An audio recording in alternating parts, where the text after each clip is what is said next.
Hello Sagittarius rising, I'm Birdie Galaxy and this is the Lunatic Fringe. This video is your April 2024 horoscope.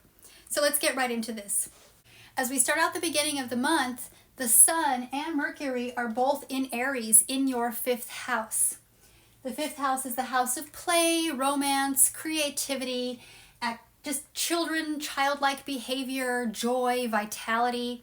Now, Mercury on April 1st or April Fool's Day, Mercury goes retrograde. Yay, we love those Mercury retrogrades. In this instance, Mercury is going retrograde in Aries, which, like I said, is your 5th house. So this can prompt a period of revisiting. Retrogrades are always about revisiting, reevaluating, reassessing something that we've already experienced. So this specifically is about reevaluating your creative projects. The 5th house is about personal creative expression. So you might want to reconsider some creative projects that you might have begun and maybe let go away. The 5th house is also about romance. So this is a good time for cultivating romantic pursuits. It's also a time for reflecting on your self-expression and your personal passions. Now, just a few days later, on April 4th, Venus, or the Empress, also moves into Aries with the Sun and Mercury. We're going to make some room here because we have a lot going on here. So Venus makes its way into the 5th house, joins this Aries party, and brings with it a period of passionate self-expression. You are much more assertive in your creativity. You have much more passion for your creativity. And this is also bringing out a desire for exciting romantic experiences. So Venus, the planet of love, is in the 5th house, or the house of romance. So you really are, if not experiencing, you are deeply desiring these romantic experiences. Now by April 8th, the moon, or the high priestess, also joins the Aries party here. And when the moon is conjunct with the sun, or they're in the same area in the sky, same degree of a sign, this is a new moon. New moons are times for new projects, new beginnings, new initiatives, fresh starts, really taking the opportunity to use it as a little mini new year and make New Year's resolutions. So with the moon and the sun, both in Aries, in your natal 5th house, harmonizing, this is igniting a passion and a creative spark which infuses your self-expression with enthusiasm and vitality. Now, harness this new moon energy, Sagittarius rising, by infusing your self-expression with enthusiasm and vitality. Your creative self is coming out in buckets with all this energy in your 5th house. So this is a time for you to embrace spontaneity, Sagittarius. You have that in you as a Sag rising. You love adventure. Embrace that adventurous spirit.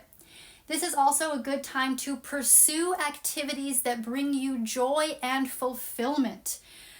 This 5th house is about bringing out the things that you feel pleasure and joy and excitement and fun from. I call the 5th house the house of leisure, which is also recreation. It's the house of creation. We are creative. Our creative self comes out here. This is the house of arts and drama and music and that type of creative self-expression. It's also the house of procreation. This is the house of romance and sex. This is where babies are made. So, with all that said, and with all this energy, if you are a person capable of becoming pregnant or capable of bringing children into your life, that may be a possibility. If you don't want that to happen, please take precaution against that, because there is a heightened possibility for children to come into your life in whatever means that means, whatever way that means. Okay, so moving on. Just as all this energy is culminating in your 5th house, on the 19th of April, the sun moves on into Taurus, into your 6th house. This opens up a period where you will be focused on practicality, productivity, and a desire for stability. All those things come along with the 6th house, specifically in your work routines or your health and personal habits. The 6th house is the daily grind. This is the mundane world. This is schedules and organizing and adulting and doing all the things that we have to do, that we have to be responsible for, but may not be super fun. They're just necessary things for maintaining our bodies, maintaining ourselves so that we can be productive, and they're ultimately serve others. The 6th house is about serving others. Now on April 23rd, the moon will have made its way all the way across to Scorpio, and Scorpio is the opposite of Taurus. So when you have the sun and the moon in opposites, that is a full moon. And this particular full moon highlights your 6th house and your 12th house. And this is really shining a light on balancing between practicality and deep emotional insights. The 12th house is the house of spirit self, of solitude, of isolation, and really deep diving into who you are on a soul level. So full moons show us where this energy in our life is pulling apart, where we have some conflict or some tension. So for you, this is between your daily routines, your daily health and habits, and your desire for a much more emotional, spiritual connection. So you can utilize this full moon energy, Sagittarius rising, by taking on ways to balance practicality between emotional need and focusing on introspection and releasing these subconscious patterns or self-destructive behavior or self-sabotage or addictions that might be causing you to not be your full self, not show up as who you have potential to be showing up as.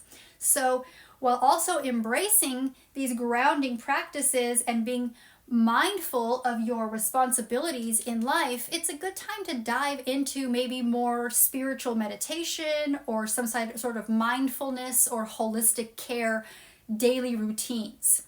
You're being prompted to add more spirituality into your daily life without compromising your responsibilities. Now on April 25th, Mercury will go direct. It's still in Aries and it's still in your 5th house, which is great, but it's now moving forward. So that energy now has a renewed momentum for creative inspiration and for communication in matters relating to your self-expression and your romantic pursuits. Now, as we get towards the end of the month, Venus also moves on into Taurus, and that means Venus has come home to its home sign because Venus rules Taurus. So whenever a planet enters its home sign, its energy can not only be amplified, but it's also a much more easy flowing energy because it is at home as opposed to it being in a conflicting or opposing house.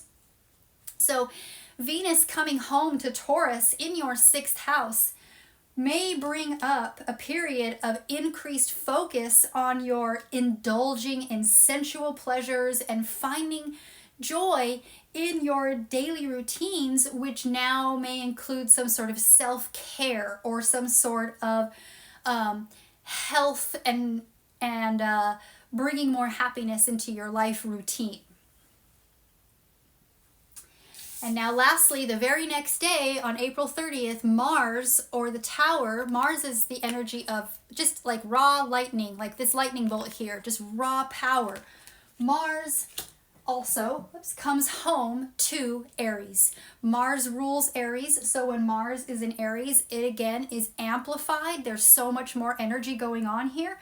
So with Mars in Aries in your natal 5th house, you are feeling energized in these creative pursuits. It has really plugged you in and it is igniting this passion, this drive for self-expression and using your bold and dynamic characteristics of self in matters of romance, of pursuing your hobbies and in artistic endeavors.